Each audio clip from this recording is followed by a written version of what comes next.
जय हिंद दोस्तों, ये इंग्लिश की वॉइस एक्टिव वॉइस पे एक पूरी क्लासेस है। इसको पूरा देखिए।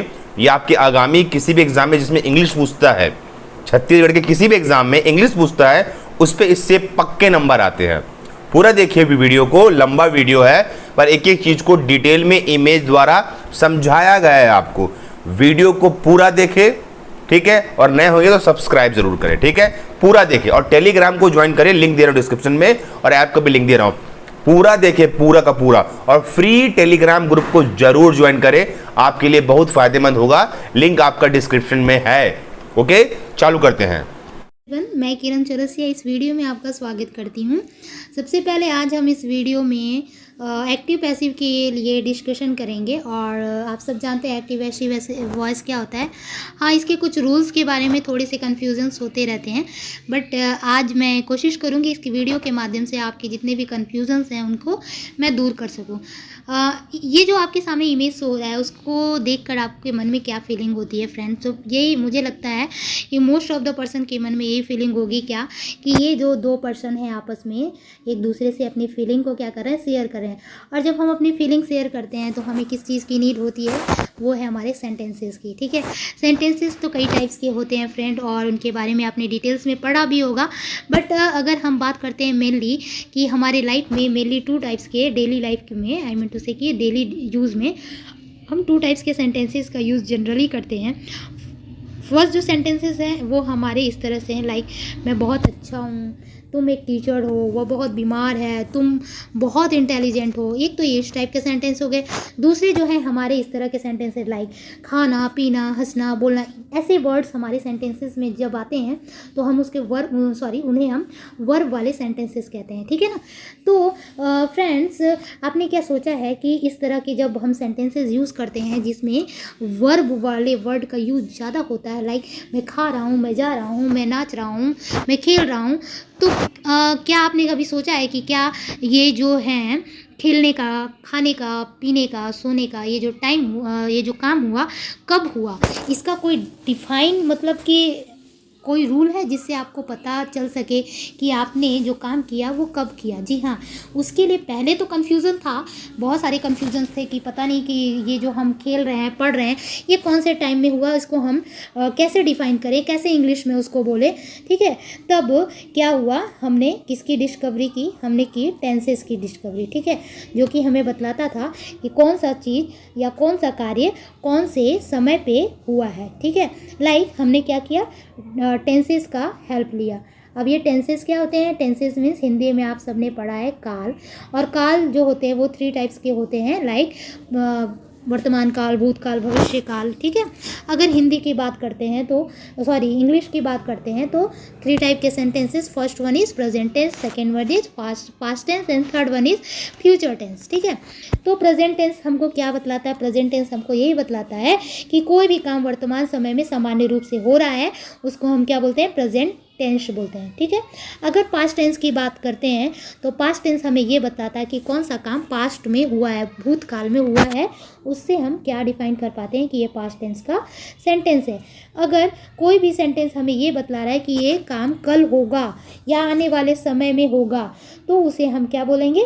फ्यूचर टेंस बोलते हैं। अगर पहचान की बात करते हैं तो प्रेजेंट टेंस की पहचान क्या है? वाक्य के अंत में क्या आता है? ता है, जैसे खाता हूँ, पीता हूँ, जाता हूँ, ते है, ती है, इस तरह के अगर वाक्य दिखते हैं तो इस तरह के शब्द दिखते हैं तो इससे हमें पता चल जाता है कि ये प्रेजेंट टेंस का है। पास्ट का क्या है? पास्ट की पहचान है था, थी, थे। इस तरह से अगर आ जाते हैं हमारे वाक्य के अंत में तो हम समझ जाते हैं कि ये पास्ट टेंस है, ठीक है, मीन्स पास्ट टेंस में हुआ था।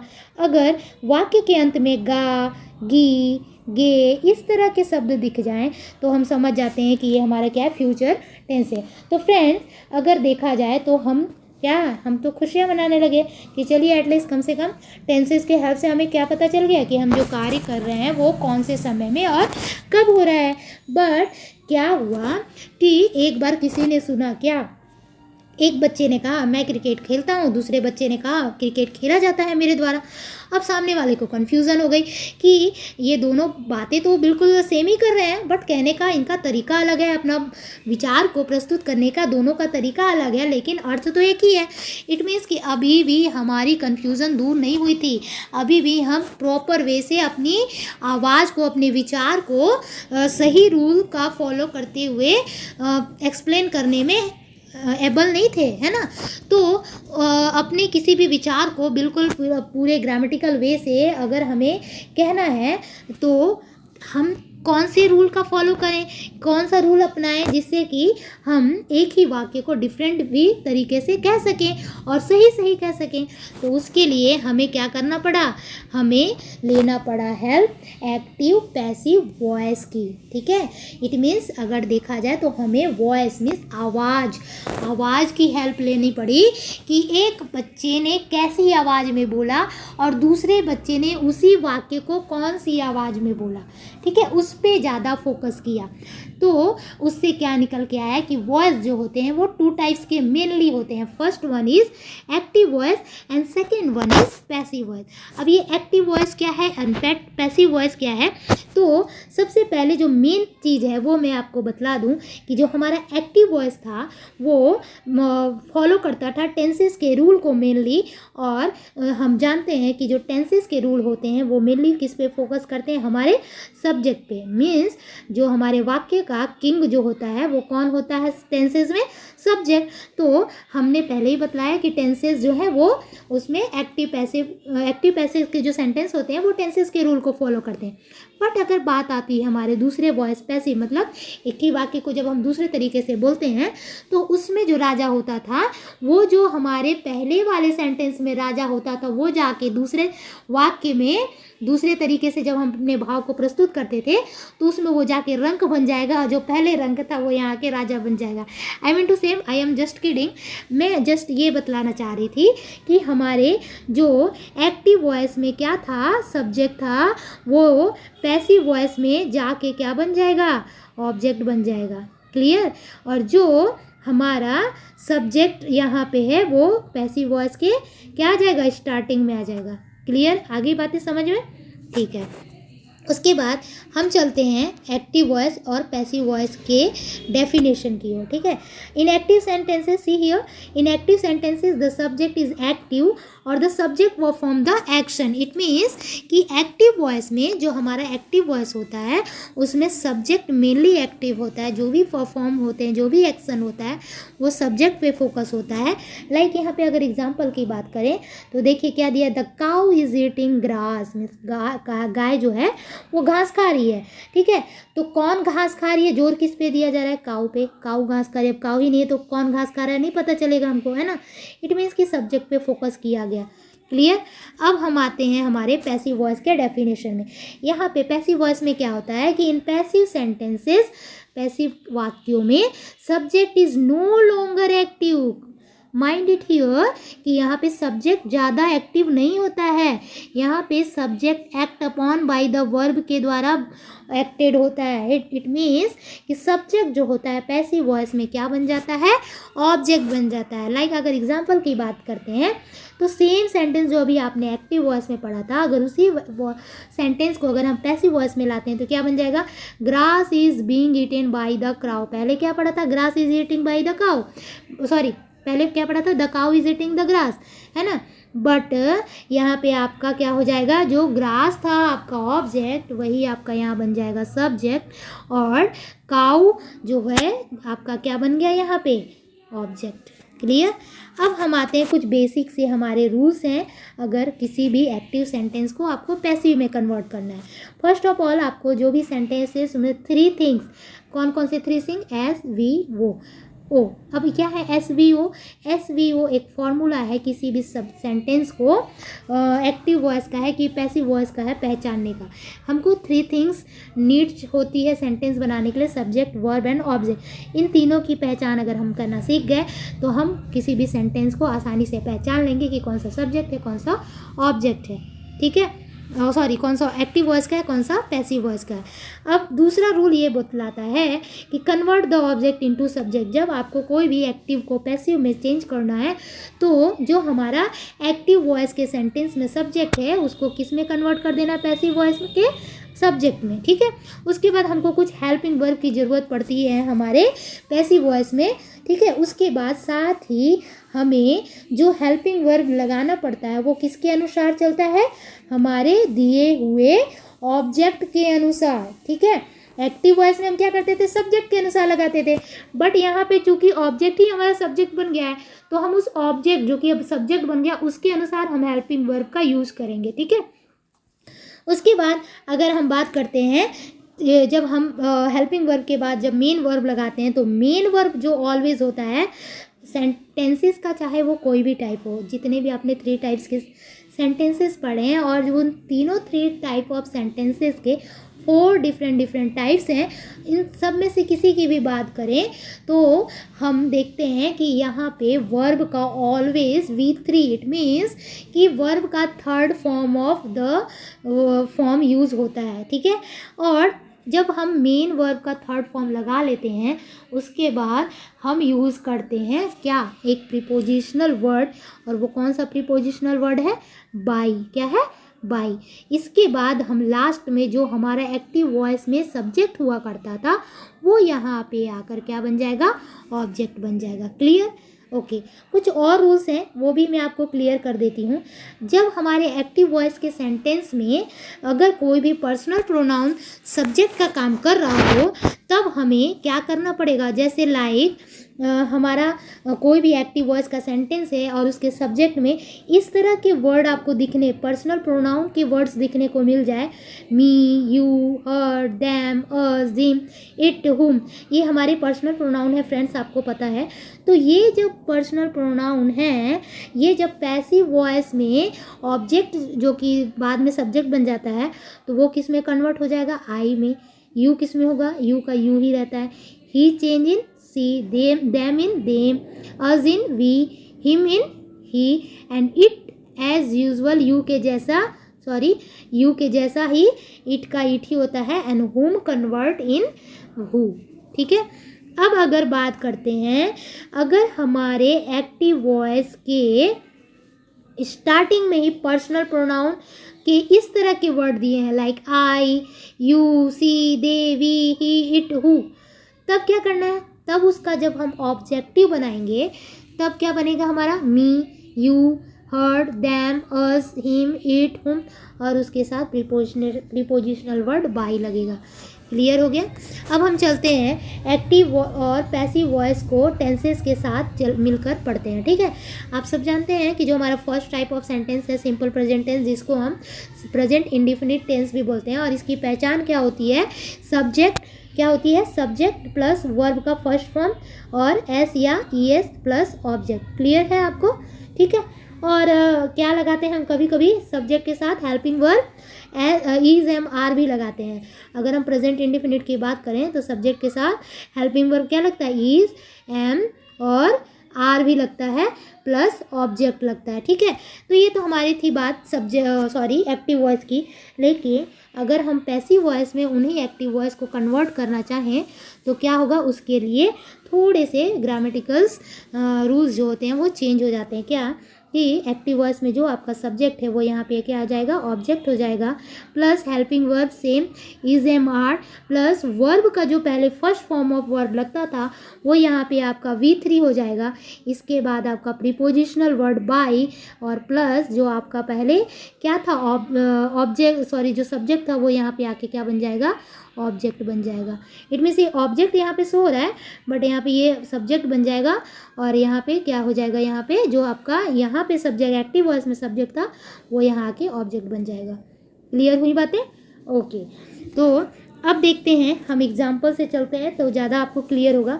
फर्स्ट वन देखिए यहाँ पे फ्रेंड्स, मैं आपको बतला दूँ कि मैंने 3 टाइप ऑफ सेंटेंसेस का एग्जाम्पल लिया है, और ये हमारे जो 3 टाइप को सेंटेंसेस है, लाइक फर्स्ट जो हमारा असर्टिव सेंटेंस, ये हमारा असर्टिव सेंटेंस का एग्जाम्पल है। सेकेंड वन हमारा निगेटिव सेंटेंस का एग्जाम्पल है, और थर्ड वन है हमारा क्या, इंट्रोगेटिव। मोस्टली हम असर्टिव, निगेटिव और क्या है हमारा इंट्रोगेटिव, इन्हीं का यूज़ ज़्यादातर करते हैं, इसलिए मैंने आपको इन तीनों का यूज़ लेकर समझाने की कोशिश की है।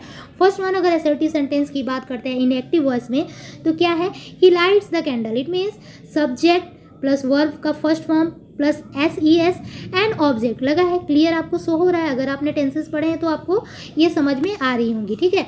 बट अगर हम इन्हीं सेंटेंस को पैसिव में कन्वर्ट करते हैं तो हम क्या बनाएंगे, द कैंडल यहाँ पे क्या था, ऑब्जेक्ट था, अब हमने इसको सब्जेक्ट बना दिया। मैंने बतलाया था आपको कि S और ES भले ही आपके एक्टिव वॉइस में लगा हो, लेकिन वो आपके पैसिव वॉइस में नहीं होगा। पैसिव वॉइस में आपका helping verb is, am, are में से कोई भी होता है। और मैंने बतलाया था कि जो हमारा हेल्पिंग वर्ब होता है वो हमारे इस ऑब्जेक्ट के अनुसार ही होता है, मतलब जो ऑब्जेक्ट यहाँ सब्जेक्ट बन गया है उसके अनुसार। कैंडल यहाँ पे सिंगुलर है इसलिए हमने इस सिंगुलर लिया। और बतलाया था मैंने कि मेन वर्ब का थर्ड फॉर्म, लाइट यहाँ पे मेन वर्ब है तो मेन वर्ब का यहाँ थर्ड फॉर्म, लाइट का थर्ड फॉर्म होता है लाइटेड। उसके बाद बतलाया था मैंने प्रीपोजिशनल वर्ड बाय, और लास्ट में हमारा ही जो है हमारा यहाँ पे क्या है, पर्सनल प्रोनाउन है और एज ए सब्जेक्ट यूज़ हुआ है। और जब यही सब्जेक्ट यहाँ पे पैसिव वॉइस में ऑब्जेक्ट बन जाता है, सब्जेक्टिव जब होता है ऑब्जेक्टिव बन जाता है, तब वो कन्वर्ट हो जाता है ही किस में, हिम में। तो क्लियर हो गया होगा। अब अगर निगेटिव और इंट्रोगेटिव की बात करते हैं तो उसमें कुछ ज़्यादा अलग सी चीज़ें नहीं है, सेम है, बट बस एक ही चेंजेस होती हैं। क्या कि निगेटिव में नॉट वर्ड यूज़ होता है हमारे हेल्पिंग वर्ब और मेन वर्ब के बीच में, और इंट्रोगेटिव में क्या यूज़ होता है, जो हमारा हेल्पिंग वर्ब होता है वो स्टार्टिंग सेंटेंस हमारा हेल्पिंग वर्ब से हो जाएगा, और जो हमारा सब्जेक्ट हो जाता है वो हमारे हेल्पिंग वर्ब और किसके बीच में आ जाते हैं, मेन वर्ब के बीच में हमारा सब्जेक्ट आ जाता है। क्लियर। जैसे यहाँ देखिए, he does not light the candle, not आ गया हमारे हेल्पिंग वर्ब और मेन वर्ब के बारे में। यहाँ पे भी एज यूजुअल सारा कुछ वही ऑब्जेक्ट, वही third form of the verb bye prepositional and he का ऑब्जेक्टिव हिम। क्लियर। और यहाँ पे वैसे ही आपका डू यू मीट, डू हमारा हेल्पिंग वर्ब, ईट हमारा मेन वर्ब, और इस हेल्पिंग वर्ब और मेन वर्ब के हमारे बीच में हमारा सब्जेक्ट, और यही सब्जेक्ट हमारा लास्ट में ऑब्जेक्ट हो जाएगा। अच्छा, यहाँ पे यू दिया है तो यू का ऑब्जेक्टिव केस में यू ही रहता है, ठीक है। सेम यहाँ पे भी आपका इज, मीट, ईटन दिया है, इट मीन्स ये हमारा हेल्पिंग वर्ब, ये हमारा मेन वर्ब, और इसके बीच में हमारा जो पहले ऑब्जेक्ट था वो यहाँ पे हमारा सब्जेक्ट बन गया। ये देखिए यहाँ पे ये ऑब्जेक्ट था ना, तो ये हमारा सब्जेक्ट बन गया। क्लियर हो गया। तो ये था आपका प्रेजेंट इंडिफिनिट का। अब हम चलते हैं हमारे प्रेजेंट कॉन्टिन्यूअस टेंस में। प्रेजेंट कॉन्टिन्यूअस टेंस की बात करते हैं तो आपने पढ़ा होगा, अगर हम सिंपल सेंटेंस में प्रेजेंट कॉन्टिन्यूअस की बात करते हैं, हमने पढ़ा है कि कॉन्टिन्यूअस टेंस के मतलब जो भी एक्टिव सेंटेंस, एक्टिव वॉइस के सेंटेंसेस होते हैं वो सेम होते हैं, मतलब टेंसेस का रूल को ही फॉलो करते हैं। तो फॉर्मूला देखते हैं अगर हम प्रेजेंट कॉन्टिन्यूअस टेंस का, तो इससे क्या पता चलता है कि कोई भी काम वर्तमान काल में, मतलब प्रेजेंट कॉन्टिन्यूअस की बात करना, इट मीन्स कि कोई भी जो काम हो रहा है वो वर्तमान काल में अभी भी हो ही रहा है, ठीक है। और इसके लिए जो फॉर्मूला होते हैं वो क्या होते हैं, subject plus is, am, are plus क्या होता है, ऑब्जेक्ट, वर्ब, है ना। तो वर्ब के साथ क्या लगता है, वर्ब के साथ लगता है यहाँ पे ING, वर्ब का first form plus ING plus object. ये हमारा सिंपल प्रेजेंट कॉन्टिन्यूअस जो कि एक्टिव वॉइस में है उसका यूज हम इस तरह से करते हैं। बट अगर उन्हीं एक्टिव वॉइस को जब हम पैसिव वॉइस में कन्वर्ट करते हैं तो उसके लिए फॉर्मूला क्या हो जाएगा, कुछ नहीं है, सेम ही है, बस थोड़े से चेंजेस क्या हो जाते हैं। आपको मैंने पहले ही बतलाया है कि वर्ब का इसमें एवरी सेंटेंसेस में वर्ब का थर्ड फॉर्म यूज़ होगा, बाय प्रीपोजिशनल तो सब में होगा, और लास्ट में जो सब्जेक्ट ऑब्जेक्ट का खेल है वो मैंने बतला ही दिया। बस चेंजेस यहाँ पे ये है कि जो आपका टेंसेस में, सिंपल प्रेजेंट टेंसेस में एक्टिव वॉइस में इज, एम, आर होता था वो यहाँ पे भी हो रहा है, बट यहाँ पे वर्ब वन के साथ ING जो लगता था वो ING ना होकर, क्योंकि आप यहाँ पे देख रहे हैं कि वर्ब का तो यहाँ पे थर्ड फॉर्म है, थर्ड फॉर्म के साथ तो ING लग नहीं सकता है ना, इसलिए यहाँ पे ING को ना यूज करके बीइंग, क्योंकि कॉन्टिन्यूअस मीन्स होता है होना, है ना, हो रहा है, जो चीज़ हो रहा है के लिए इंग्लिश में वर्ड यूज़ करते हैं बीइंग। तो हेल्पिंग वर्ब और मेन वर्ब के बीच में क्या यूज़ होता है कॉन्टिन्यूअस में, बीइंग। सिर्फ यही एक चेंजेस है, बाकी एज यूजुअल अगर आपको प्रेजेंट कॉन्टिन्यूअस टेंस अच्छे से आता है तो सेम पैसिव वॉइस का भी है वही है, ओनली आपको याद रखना है कि मेन वर्ब का third form plus by plus जो पहले सब्जेक्ट था वो यहाँ पे ऑब्जेक्ट। चलिए एग्जाम्पल की ओर चलते हैं। फर्स्ट देखिए, I am driving a car, I personal pronoun है, जब ये सब्जेक्ट है यहाँ पे, जब ये सब्जेक्ट ऑब्जेक्ट में बनेगा, पहले बताया था कि आई किस में कन्वर्ट हो जाएगा, मी में कन्वर्ट हो जाएगा। एम आई के अनुसार, आई को फॉलो करते हुए चल रहा है, आई सिंगुलर है इसलिए एम लगा है, बट यहाँ पे अकार जो हमारे यहाँ ऑब्जेक्ट था ये सब्जेक्ट हो गया, तो कार को मतलब इस सब्जेक्ट को फॉलो करा इसलिए यहाँ पे इज लगेगा, यहाँ पे आर एम नहीं लगेगा। क्लियर। अच्छा, यहाँ पे वर्ब का फर्स्ट फॉर्म प्लस ING लगा है, तो मैंने बताया था कि ड्राइव का थर्ड फॉर्म लग जाएगा ड्राइव एन। ठीक है, प्रीपोजिशनल वर्ड मी का बता ही दिया मैंने। अब बीइंग क्यों लगा है बतलाया था आपको अभी रूल्स में कि हेल्पिंग वर्ब और मेन वर्ब के बीच में क्या लगेगा, बीइंग, तो इसलिए क्या बन गया, a car is being driven by me. Second, अगर नेगेटिव और इंट्रोगेटिव की बात करते हैं तो बिल्कुल सेम है, कुछ भी चेंजेस नहीं है। जो आपने एक्टिव वॉइस के सिंपल वाले में असर्टिव सेंटेंस में देखा सेम वही होंगे, बट क्या होगा, जो हमारा हेल्पिंग वर्ब है और मेन वर्ब है उसके बीच में क्या यूज हो गया, नॉट। बाकी देखिए, अ कार, इज और बीइंग का बीइंग, ड्राइवन का ड्राइवन, बाई का बाई, मी का मी, बस यहाँ पे हेल्पिंग वर्ब और मेन वर्ब जो बीइंग के साथ लगा है उसके साथ क्या यूज हो जाएगा, नॉट। क्लियर। अब आते हैं हमारे इंट्रोगेटिव में। इंट्रोगेटिव का मैंने पहचान बतलाया था कि हमारा सेंटेंस किससे शुरू होता है, हेल्पिंग वर्ब। हेल्पिंग वर्ब इसमें क्या है, एम, तो एम पहले आ जाएगा, उसके बाद हमारा सब्जेक्ट आएगा और फिर हमारा main verb. It means interrogative sentence में हमारा सब्जेक्ट जो होता है किसके बीच में आता है, हमारे हेल्पिंग वर्ब और मेन वर्ब के बीच में। ठीक है, बाकी सेंटेंस सारा एज यूजुअल सेम रहेगा, इसमें भी वही सेम है, वही थर्ड फॉर्म, वही बाई, वही मी, आई का है ना, बट क्या इसमें चेंजेस हो गया है कि हमारा जो सेंटेंस है वो किससे शुरू हो गया है, इज से। अब इज क्यों हुआ है, यहाँ पे एम हो रहा है, यहाँ पे इज हो रहा है, इसलिए क्योंकि एम जो है आई को फॉलो कर रहा है, बट इज यहाँ पे कार को फॉलो कर रहा है। क्लियर। तो ये थे हमारे प्रेजेंट कॉन्टिन्यूअस टेंस, आपको समझ में आ गया होगा। अब हम चलते हैं हमारे प्रेजेंट परफेक्ट टेंस में। प्रेजेंट परफेक्ट टेंस की बात करते हैं तो क्या है, प्रेजेंट परफेक्ट टेंस का जो रूल होता है उससे हमें ये पता चलता है कि कोई भी काम वर्तमान काल में अर्थात अभी अभी समाप्त हुआ है, और इसे हम बनाने के लिए क्या रूल फॉलो करते हैं, सबसे पहले हम सब्जेक्ट लिखते हैं, फिर हैज़ या फिर हैव, और साथ में वर्ब का थर्ड फॉर्म प्लस ऑब्जेक्ट लगाते हैं। याद रखिएगा कि प्रेजेंट परफेक्ट में भी हम वर्ब का थर्ड फॉर्म लगाते हैं और पैसिव वॉइस में भी हम हर टेंसेज में क्या लगाते हैं, थर्ड फॉर्म। इट मीन्स ये तो मिलता जुलता हो गया है ना।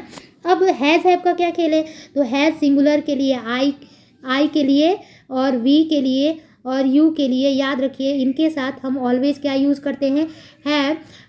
बाकी आपके जो ही, सी, इट, ये सब जो हो गए वो उनके लिए आप क्या यूज़ करते हैं, हैज़। हाँ, दे के लिए भी आपको यूज़ करना होगा हैव, क्योंकि हैव प्लूरल के लिए और हैज़ क्या होता है, सिंगुलर के लिए। ठीक है, ओके। आई वैसे आपका क्या है, आई जो है आपका सिंगुलर है, बट आई के साथ भी ऑलवेज हैव ही यूज़ होता है, इस चीज़ को आपको नोटिस करके रखना है। ठीक है ना, ओके। अब हम बात करते हैं इसके पैसिव वॉइस की बात करते हैं। अगर प्रेजेंट परफेक्ट टेंस के एक्टिव वॉइस सेंटेंस को पैसिव में चेंज करना है तो क्या है, सेम आप ऑलरेडी जानते हैं क्या कि हमारा जो पहले एक्टिव वॉइस में सब्जेक्ट है वो यहाँ पे आके क्या बन जाएगा, ऑब्जेक्ट, सॉरी जो ऑब्जेक्ट है वो यहाँ आके सब्जेक्ट बन जाएगा, है ना। तो ऑब्जेक्ट ना लिख के हम सब्जेक्ट भी लिख सकते हैं, क्योंकि हम सेंटेंस की स्टार्टिंग सब्जेक्ट किससे करते हैं, सब्जेक्ट से करते हैं, नॉट ऑब्जेक्ट से। लेकिन हाँ, ये याद रखना है कि यहाँ पे सब्जेक्ट में किसको लेना है, जो हमारा एक्टिव वॉइस के सब्जेक्ट है, सॉरी ऑब्जेक्ट है। तो ऑब्जेक्ट क्या था हमारा, जो भी है, लाइक यहाँ पे क्या है, ऑब्जेक्ट हमारे यहाँ पे बुक है, तो हमने क्या ले लिया, बुक को यहाँ पे क्या ले लिया, सब्जेक्ट ले लिया। ठीक है, उसके बाद हैज़ है, तो यहाँ पे हैज़ लिखा है, क्यों, क्योंकि सी सिंगुलर है इसलिए हैज़ यूज़ किया। बट अगर हम बात करते हैं यहाँ पे, तो यहाँ पे बुक भी सिंगुलर है, मेरा बुक मतलब सिंगुलर एक के लिए यूज़ हो रहा है इसलिए हैज़ दिया। उसके बाद देखिए यहाँ पे बीन है, बट जब मैंने आपको present perfect simple active voice की बात बतलाई थी तो बीन का मैंने जिक्र नहीं किया था, इसलिए क्योंकि उसमें बीन का यूज़ नहीं होता। लेकिन अगर हम बीन देख लिए, हैज़ हैव के साथ बीन देख लिया, तो आपको पहचान जाना है कि ये क्या है। जैसे आपने कॉन्टिन्यूअस टेंस में ING पढ़ा था, बट जब आप उसको पैसिव वॉइस में कन्वर्ट किए तो क्या लगाए थे आपने, बीइंग लगाया था। सेम उसी प्रकार से यहाँ पे क्या हुआ है, यहाँ पे क्या लगाना है, आपके हेल्पिंग वर्ब और मेन वर्ब के बीच में क्या यूज़ करना है, बीन यूज़ करना है। ठीक है, तो क्लियर हो गया होगा आपको। बाकी के रूल्स बिल्कुल एज यूजुअल सेम है। वर्ब का यहाँ पे आपको क्या लग गया, थर्ड फॉर्म, है ना, एंड प्रीपोजिशनल वर्ड बाय। अच्छा देखिए, मैंने आपको स्टार्टिंग में बताया था कि सी हमारा पर्सनल प्रोनाउन है, ये सब्जेक्टिव केस है। जब यहाँ पे जाएगा ऑब्जेक्ट बनेगा तो सी का ऑब्जेक्टिव केस क्या हो जाएगा, हर हो जाएगा। ठीक है, सेम यहाँ पे अगर हम निगेटिव और इंट्रोगेटिव की बात करते हैं तो सेम रूल है, कुछ भी चेंजेस नहीं है। अगर एक्टिव वॉइस का आपने सिंपल एक्टिव वॉइस का प्रेजेंट परफेक्ट बना लिया तो सेम आप उसके निगेटिव और इंट्रोगेटिव भी बना लेंगे। अगर प्रेजेंट परफेक्ट का पैसिव वॉइस बना लिया तो आपने क्या बना लिया, निगेटिव और इंट्रोगेटिव भी बना लिया। क्या करना, डिफरेंस क्या है, निगेटिव में हम क्या करते हैं कि हमारा जो हेल्पिंग वर्ब हैज़ है और मेन वर्ब स्टोलन है उसके बीच में क्या यूज़ कर देंगे, निगेटिव में नॉट। सेम यहाँ पे भी वही, जो हमारा बीन और हैज़ है मीन्स हेल्पिंग वर्ब हैज़ और जो मेन वर्ब के पहले बीन लगता है उसके बीच में हमने क्या यूज़ कर देना, नॉट। ओके, और इंट्रोगेटिव की बात करें तो क्या हो जाता है, हमारा हेल्पिंग वर्ब से हमारा सेंटेंस शुरू होता है। हेल्पिंग वर्ब हैज़ था इसलिए हमने हैज़ लिखा और मेन वर्ब स्टोलन था उसके बीच में हमने क्या लगा दिया, सब्जेक्ट। सेम यहाँ पे हमारा हेल्पिंग वर्ब हैज़ से शुरू हो रहा है और बीन स्टोलन के बीच में हमारा क्या है, ऑब्जेक्ट यहाँ पे है। क्लियर हो गई, तो ये भी आपको समझ में आ गया होगा। अब हम चलते हैं हमारे प्रेजेंट टेंस की बात हमने कर ली। प्रेजेंट टेंस में जो भी हमारा पैसिव वॉइस का प्रेजेंट इंडेफिनिट और प्रेजेंट कॉन्टिन्यूअस का पैसिव वॉइस और प्रेजेंट परफेक्ट का कॉन्टिन्यूअस जो वॉइस है वो हमने बनाना सीख लिया है और मुझे लगता है अब आपको क्लियर भी हो गया होगा। अब हम चलते हैं हमारे सिंपल पास्ट टेंस की ओर। ठीक है, सिंपल पास्ट टेंस की जो पहचान होती है क्या होती है फ्रेंड, हमने देखा है कि था, थी, थे, इस तरह से कोई भी अगर वाक्य के अंत में शब्द आते हैं तो हम पहचान जाते हैं कि ये जो सेंटेंस है वो किसके हैं, सिंपल पास्ट टेंस के है ना। तो उसके लिए जब आप सिंपल पास्ट टेंस सेंटेंस का एक्टिव वॉइस बनाते हैं तो क्या होता है, सब्जेक्ट प्लस वर्ब का फ्रेंड्स यहाँ पे V1 नहीं यूज़ होगा, it means first form of verb use नहीं होगा, यहाँ पे second form of verb use होगा प्लस ऑब्जेक्ट यूज़ होगा। ठीक है, बट अगर हम सिंपल पास्ट टेंस के इंडेफिनिट को हम किस में चेंज करेंगे, पैसिव में चेंज करेंगे तो क्या होगा, कुछ भी नहीं, बिल्कुल। अगर आपने एक बार प्रेजेंट का सीख लिया तो पास्ट और फ्यूचर अपने आप ईजी बन जाएंगे। एक रूल का, एक टेंसेस का रूल सीख लिया तो आगे के भी आपको बिल्कुल ईजी हो जाएंगे। लाइक कैसे, जैसे आप यहाँ देख रहे हैं कि अगर आपको पैसिव इन एक्टिव वॉइस को पैसिव में कन्वर्ट करना है तो उसके लिए रूल क्या फॉलो हो रहा है, यहाँ पे देखिए was verb plus third form of the verb, जो हमारा second form of verb use होता है वो हमारा क्या हो जाएगा इसमें, थर्ड फॉर्म। क्योंकि मैंने बताया है ऑलवेज, अभी हर बार बताते आ रही हूँ, कितनी बार मैंने रिपीट किया कि वर्ब का थर्ड फॉर्म वर्ब ही यूज़ हम लोग करते हैं। ठीक है, और हेल्पिंग वर्ब इसमें क्या होगा, वाज वर्ब। ठीक है, ओके, हम एग्जाम्पल से समझते हैं। देखिए लाइक फर्स्ट दिया है सी फिनिश्ड वर्ब, ये आपका असर्टिव सेंटेंस है, सी फिनिश्ड वर्ब, सब्जेक्ट वर्ब का second form plus object. Okay, but passive voice में क्या होगा, ये ऑब्जेक्ट था, सब्जेक्ट, हेल्पिंग वर्ब हमारा वाज होगा। ठीक है, तो हमने वाज यूज़ किया। ठीक है, इसमें हमें हेल्पिंग वर्ब की ज़रूरत नहीं पड़ती है, हम सिर्फ V2 लिख देते हैं तो उससे हमारा सेंटेंस बन जाता है।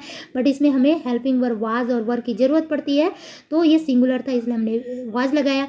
अगर प्लूरल होगा तो हम क्या लगाएंगे, वर लगाएंगे। ठीक है, उसके बाद यहाँ पे फिनिश जो होता है उसका सेकेंड फॉर्म और थर्ड फॉर्म सेम होता है, तो V3 फिनिश्ड यूज हुआ। उसके बाद प्रीपोजिशनल और सी जो है यहाँ पे सब्जेक्टिव केस ऑब्जेक्टिव में जाएगा तो क्या बन जाएगा, हर। क्लियर हो गया, ओके। उसके बाद सेम आपको मैंने बतलाया है, निगेटिव और इंट्रोगेटिव में ज़्यादा कुछ भी चेंजेस नहीं होता है, सिर्फ आपको ये ध्यान रखना है कि जो हमारा हेल्पिंग वर्ब है, अब याद रखना है हेल्पिंग वर्ब जो होता है इसमें क्या है, यहाँ पे सी डिड नॉट फिनिश वर्ब, यहाँ पे डिड हमारा क्या है, हेल्पिंग वर्ब है और फिनिश हमारा मेन वर्ब है। ठीक है, तो इन दोनों के बीच में क्या लग जाएगा, हमारा नॉट लग जाएगा। लाइक यहाँ पे हमारा हेल्पिंग वर्ब क्या है, वाज, और क्या है यहाँ पे मेन वर्ब क्या है, फिनिश। ठीक है, इन दोनों के बीच में हमारा क्या लग जाएगा, नॉट लग जाएगा। ठीक है, ओके। यहाँ पे मैंने आपको एक चीज़ नहीं बतलाया था, सॉरी फॉर दिस, कि यहाँ पे कोई हेल्पिंग वर्ब यूज नहीं था।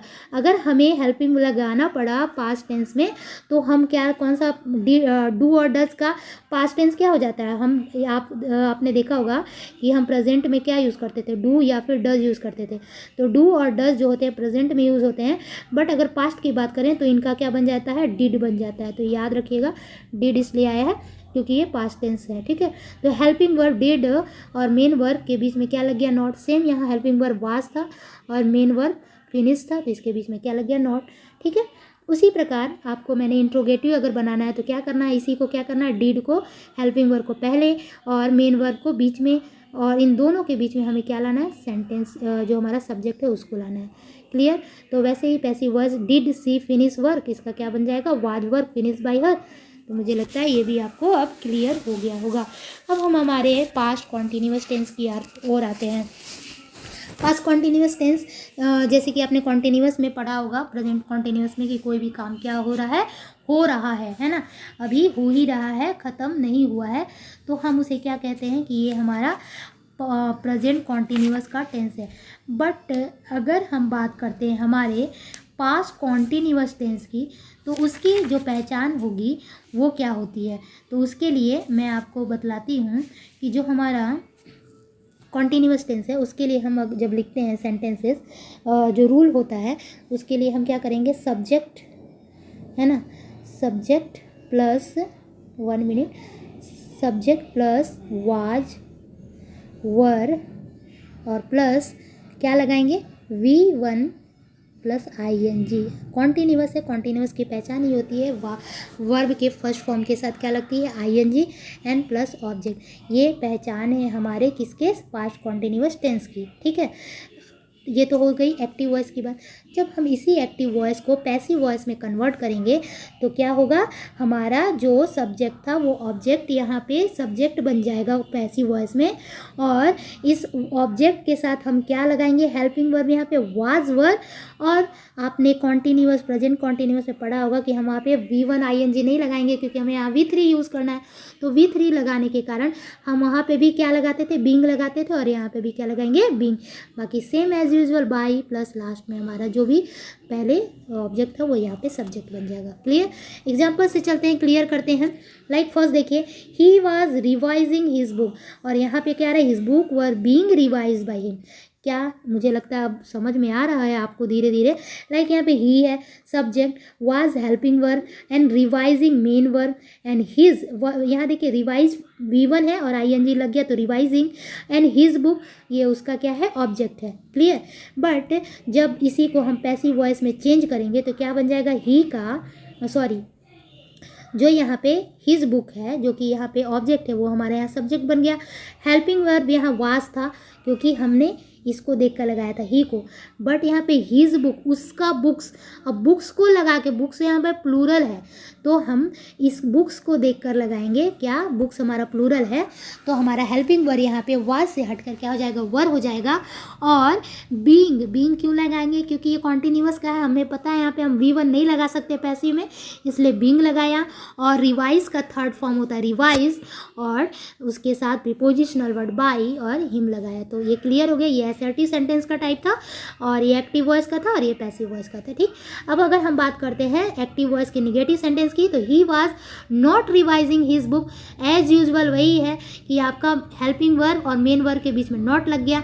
यहाँ पे भी आपका हेल्पिंग वर्ब और बीइंग, जो आपका बीइंग के साथ जो मेन वर्ब आएगा उसके बीच में नॉट लग गया।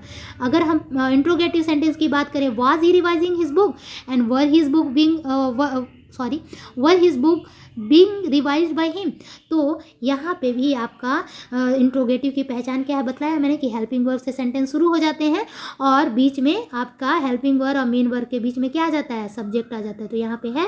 वैसे ही यहाँ पे भी आपका हेल्पिंग वर्ब और मेन वर्ब जो क्या है बीइंग रिवाइज, उसके बीच में आपका आ गया क्या सब्जेक्ट आ गया है हिज बुक।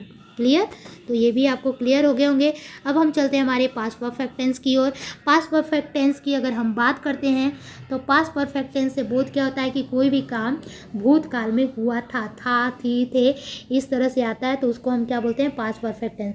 पहचान क्या होती है, क्या है ग्रामेटिकल रूल उसके, तो ग्रामेटिकल रूल है सब्जेक्ट प्लस हैड। याद रखिएगा पास्ट परफेक्ट टेंस में हैज, हैव, ये हैज़ और हैव नहीं होगा, ये हमारे प्रेजेंट टेंस में होता था।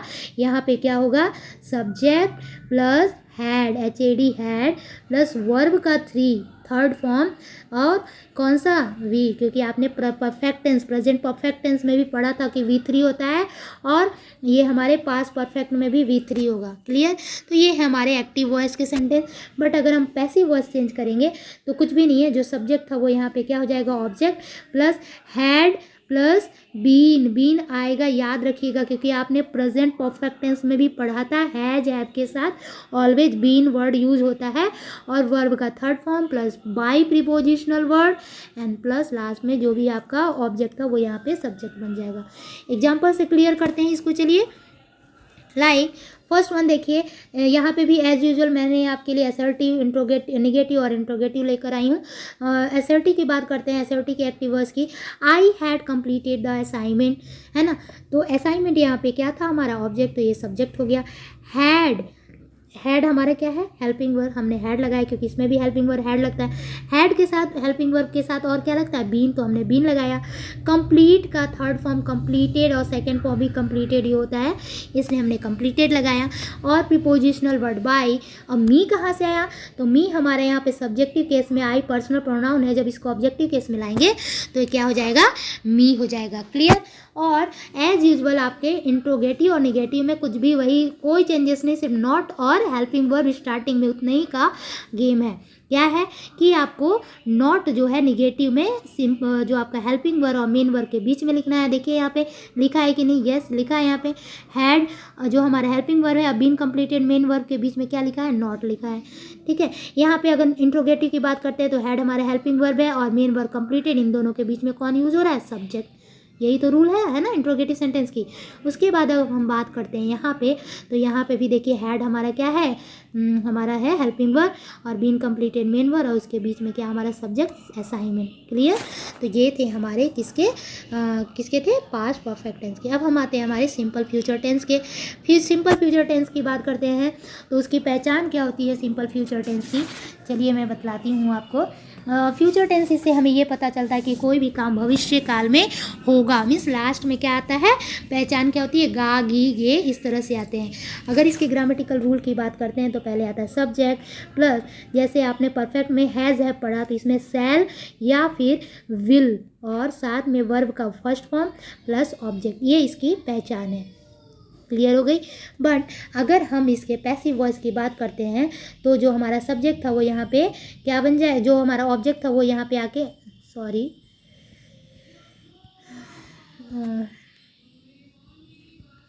जो हमारा यहाँ पे क्या था, सॉरी फॉर जो भी हो रहा है उसके लिए सॉरी। देखिए यहाँ पे क्या है कि हमने क्या पढ़ा कि जो हमारा सब्जेक्ट था वो यहाँ पे ऑब्जेक्ट हो जाता है। ठीक है। जैसे कि यहाँ पे देखिए हमारे यहाँ पे सब्जेक्ट है, ठीक है, और ये हमारे क्या होगा, ऑब्जेक्ट, और जो हमारे यहाँ पे ऑब्जेक्ट था वो हमारे क्या हो जाता है, सब्जेक्ट। और हम जो हेल्पिंग वर्ड शैल और विल यूज़ करते हैं वो हमारे पैसिव वर्ड में भी यूज़ करते हैं, बट उसके साथ जब हम सिंपल एक्टिव वॉइस की बात करते हैं, इट मीन्स कि फ्यूचर के एक्टिव वॉइस की बात करते हैं तो उसमें हमारा क्या लगेगा, विल शैल ओनली लगता है। बट जब पैसिव वॉइस की बात करते हैं तो विल शैल के साथ बी भी लगता है और वर्ब का थर्ड फॉर्म लगता है, तो आपको पता ही है ना। एग्जाम्पल के साथ चलते हैं। फर्स्ट देखिए, my uncle will pay my tuition fees and here is my tuition fee will be paid by my uncle. It means कैसे चेंज हुआ, my uncle it was subject here but it will be here in my uncle will be object. ठीक है। And my tuition fee यहाँ क्या है, आपका object है, ये आपका क्या बन जाएगा, यहाँ पे सब्जेक्ट बन जाएगा। माई tuition fee will be subject. मैंने बताया था कि एक्टिव वॉइस में सेकेंड फॉर्म एक्टिव वॉइस में क्या होता है, हेल्पिंग वर्ब विल और सेल लगता है। विल और सेल कैसे लगता है, आई के साथ सेल लगता है। ठीक है। और क्या बोलते हैं, विल किसके साथ लगेगा, लाइक आई विल, है ना, और सेल भी लग सकता है आई के साथ, दोनों के साथ लगता है। आपको सेंटेंस के अकॉर्डिंग लगाना है, विल लगाएं या सेल लगाएं, दोनों आपके लिए यूजेबल है। ठीक है। तो विल लगा, उसके बाद हमने क्या लगाया यहाँ पे, अपना हमारा जो भी है ऑब्जेक्ट है वो लगाया। जब हम पैसिव वॉइस की बात करते हैं तो उसके साथ विल या सेल के साथ हमने यहाँ पे क्या लगाया, बी लगाया, और जो पे हमारा मेन वर्ब था जो सिंगुलर V1 है वो हमारे यहाँ पे आके क्या हो जाएगा, थर्ड फॉर्म, पे का थर्ड फॉर्म होता है पेड। क्लियर। और अगर इंट्रोगेटिव और नेगेटिव की बात करते हैं तो नथिंग एज यूजुअल, जो हमारा हेल्पिंग वर्ब विल है और मेन वर्ब पे जो कि फर्स्ट फॉर्म ऑफ वर्ब है, इन दोनों के बीच में नॉट यूज़ हो जाएगा। सेम यहाँ पे भी विल जो हमारा हेल्पिंग वर्ब है और बी पेड जो हमारा मेन वर्ब के साथ बीच में क्या आ जाएगा, नॉट आ जाएगा। क्लियर। इंट्रोगेटिव की बात करते हैं तो हमारा हेल्पिंग वर्ब से स्टार्ट होता है। हेल्पिंग वर्ब क्या था यहाँ पे, विल, तो विल हमारे स्टार्टिंग में आ जाएगा। हमारा सब्जेक्ट उसके बाद आता है और फिर हमारा मेन वर्ब। इट मीन्स कि हेल्पिंग वर्ब मेन वर्ब के बीच में कौन आ जाता है, सब्जेक्ट। और सेम यहाँ पे हमारे यहाँ पे हेल्पिंग वर्ब कौन था, निगेटिव में या असर्टिव में विल था, तो विल हम ले आए। उसके बाद हमारा बी पेड मेन वर्ब, उसके बीच में कौन आ गया, सब्जेक्ट। तो ये हमारा इंट्रोगेटिव सेंटेंस बन गया। क्लियर हो गई। ठीक है। तो ये थे हमारे फ्यूचर के फ्यूचर टेंस का था। अब हम चलते हैं फ्यूचर परफेक्ट टेंस में। फ्यूचर परफेक्ट मैं यहाँ पे बतला दूँ कि फ्यूचर कॉन्टिन्यूअस टेंस के पैसिव वॉइस सेम होते हैं, बनते नहीं है, कोई चेंजेस नहीं होते। जो एक्टिव में होते हैं वही सेम पैसिव में भी होते हैं, ठीक है। अब हम फ्यूचर परफेक्ट टेंस की बात करते हैं। तो फ्यूचर परफेक्ट टेंस की पहचान आपने पढ़ा है, क्या होता है। फ्यूचर परफेक्ट टेंस अगर एज यूजुअल सिंपल की बात करें तो फ्यूचर परफेक्ट टेंस के लिए यहाँ पे देखिए पैसिव वॉइस में देखिए क्या है। Wait for a minute. देखिए फ्यूचर परफेक्ट टेंस की पहचान क्या होती है। Will, shall plus have been plus verb का थर्ड फॉर्म, ठीक है। लाइक यहाँ पे अगर हम देखते हैं एक्टिव वॉइस की एग्जांपल से लेकर चलते हैं तो we shall have done our work. It means यहाँ पे सब्जेक्ट हो गया और विल या शैल आपको जो भी यूज़ करना है वो करना है। उसके बाद हम हैव और उसके साथ क्या यूज़ करेंगे, वर्ब का थर्ड फॉर्म यूज़ करेंगे एक्टिव वॉइस में भी, ठीक है।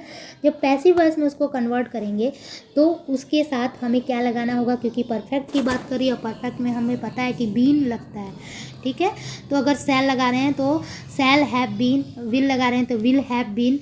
ऐसे आपको पैसिव वॉइस में चेंज जरूर करना है और वर्ब का थर्ड फॉर्म इसमें भी यूज होता है। क्लियर हो गई। अब हम आते हैं इसके इंट्रोगेटिव और निगेटिव में। तो नथिंग इज चेंज, सेम है आपका। जो हमारा हेल्पिंग वर्ब शैल है और जो मेन वर्ब हैव डन है, इन दोनों के बीच में क्या लगेगा, नॉट लगेगा। क्लियर। और यहाँ पे भी आपके जो शैल नॉट और हैव बीन के बीच में क्या लग गया, सॉरी शैल और हैव बीन डन के बीच में क्या लग गया, नॉट लग गया, ठीक है। हेल्पिंग वर्ब से यहाँ पे स्टार्ट हो रहा है तो ये हमारा क्या होगा, इंट्रोगेटिव सेंटेंस है। और यहाँ पे भी देखिए आपका हेल्पिंग वर्ब से स्टार्ट हो रहा है तो ये भी आपका क्या हो गया, इंट्रोगेटिव का पैसिव वॉइस हो गया। क्लियर। अच्छा, मैंने आपको वैसे बतलाया है बट फिर भी एक बार मैं और क्लियर कर देती हूँ कि इन present perfect continuous tense means present का perfect continuous tense, past perfect continuous tense and future perfect continuous tense, साथ ही साथ फ्यूचर का परफेक्ट टेंस, है ना। We use the same sentence in passive. इन सभी टेंसेस में जिसके भी नाम इसमें जिक्र हो रहे हैं, इन सब के passive tense, sorry passive voice जो होते हैं बिल्कुल सेम होते हैं जो उसके एक्टिव वॉइस में होते हैं, ठीक है। It means this tense can not be change in passive voice. इनके जो वॉइस होते हैं एक्टिव वॉइस के, उनको पैसिव वॉइस में कभी भी चेंज नहीं कर सकते हैं। क्लियर। ओके। अब चलिए हम थोड़ा सा चलते हैं ना एक्टिव और पैसिव वॉइस को मॉडल के साथ पढ़ते हैं। इट मीन्स कि अगर हमारे किसी भी सेंटेंस में अगर मॉडल्स का यूज हो रहा है, मॉडल्स आपने पढ़ा होगा, है ना, तो उसमें क्या रूल्स हैं, कैसे हम चेंज करते हैं, ठीक है। लाइक हमारे क्या है मॉडल्स, लाइक कैन है, कुड है, माइट है, मे है ना। तो अगर आपके कभी भी सेंटेंस में मॉडल्स कैन आ गया तो कैन्स को जब आप पैसिव वॉइस में चेंज करेंगे तो कैन कुड करेंगे, ठीक है। प्लस उसके बाद जैसे कि हम एक एग्जांपल लेकर चलते हैं कि एक्टिव वॉइस आपको क्या दिया हुआ है, एक्टिव वॉइस में आपको क्या यूज़ करना है, कैन यूज़ करना, ठीक है। बट अगर आपको उसी को पैसिव वॉइस में चेंज करना है तो आप क्या कर सकते हैं, जैसे एक एग्जांपल यहाँ दिया कि I can solve this sum, can use हुआ आपका। तो आपको जब पैसिव वॉइस में चेंज करना है तो उसके साथ कैन के साथ क्या लग जाएगा, बी लग जाएगा और वर्ब का क्या लग जाएगा, थर्ड फॉर्म, प्लस आपका प्रीपोजिशनल वर्ड बाई। और ये जो बी है वो किसके अनुसार चेंज हुआ, ये हमारा सब्जेक्टिव केस था, इसलिए ऑब्जेक्टिव केस में मी हो गया। समझ में आ गई बात। इट मीन्स कुछ भी ज़्यादा चेंजेस नहीं है, वही हैं। बस जहाँ पे भी आपको मॉडल वर्ब दिख जाए, मॉडल वर्ड दिख जाए तो कैन के साथ क्या लग जाएगा, कुड हो जाता है। याद रखिएगा, कैन के साथ कुड। ओके। और कैनॉट है तो कैनॉट ही रहेगा पैसिव में भी, बट उसके साथ क्या हो जाएगा, बी लगेगा, कैनॉट बी, ठीक है। वेट करिएगा थोड़े से, आप इसमें आगे पीछे चले गए, सॉरी फॉर दिस। ओके। तो आपको मुझे लगता है कि अब ये वॉइस है कुछ क्लियर्स हो गए हैं, ठीक है ना। तो अब जो मॉडल्स की बात आ रही है तो मॉडल्स हमारे कैन और कुड आपको क्लियर हो गया। मॉडल्स का निगेटिव में भी सेम वही होता है जो आप सिंपल आप असर्टिव सेंटेंस में पढ़ते हैं, वही बिल्कुल। बस आपको याद ये रखना है कि यहाँ पे हम कौन सा टेंस यूज़ कर रहे हैं या मॉडल्स यूज़ कर रहे हैं और उसका कन्वर्जन फॉर्म क्या है। जैसे कि अगर परफेक्ट है तो परफेक्ट में आपको क्या यूज़ करना पड़ता है, बीन यूज़ करना है ना। और पास्ट है तो हैड यूज़ करना है। इस तरह से आपको ध्यान रखना पड़ेगा। अच्छा, अगर हम हैज टू जो हमारा मॉडल्स है, अगर इसको यूज़ करते हैं तो उसके साथ भी आपको याद रखना कि हैज टू के साथ भी बी लगता है और वर्ब का third form plus by passive में। क्लियर? अब मस्ट करेंगे तो मस्ट के साथ क्या होगा? मस्ट के साथ अगर एक्टिव वॉइस की बात करते हैं तो वर्ब का तो फर्स्ट फॉर्म होगा, बट जब पैसिव वॉइस की बात करेंगे तो वर्ब का थर्ड फॉर्म, बट इसके साथ मस्ट के साथ भी क्या होगा? बी।